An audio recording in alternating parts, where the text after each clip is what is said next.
एक छानसा संदेश. जगा, जगू द्या, सुखी राहा, सुखी राहू द्या.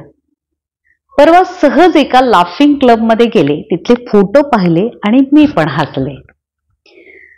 हसण्यासाठी हा कृत्रिम अट्टहास, नैसर्गिक हास्य तर आपण विसरूनच गेलोय, नाही का? बघा, त्यामुळे काय झालंय ना, लाफिंग क्लब ही संकल्पना सुरू करावी लागली आणि ती अंमलात आणावी लागली. मेट्रो सिटीमध्ये असे असंख्य लाफिंग क्लब आहेत आणि असंख्य कृत्रिमरित्या हसणारी अनेक माणसं मी पाहिलेली आहेत. हसणं हे आरोग्यासाठी खूप महत्वाचं असतं, माहितीये ना आपल्याला.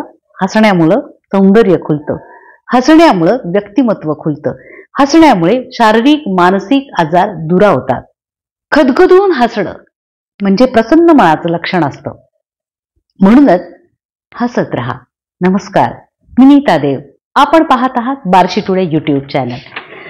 बघा, जगामध्ये ऊन पावसाळा, चढ उतार, सुख दुःख, यश अपयश, अपेक्षित अनपेक्षित हे सगळे सर्वांच्याच जगण्याचा अटळ भाग आहेत. बरोबर आहे? आपण ठरवले तर ते तसेच घडेल असं काही नाहीये ना. याला कोणतंही कुटुंब, कोणतंही क्षेत्र, कोणताही समाज अपवाद नाही.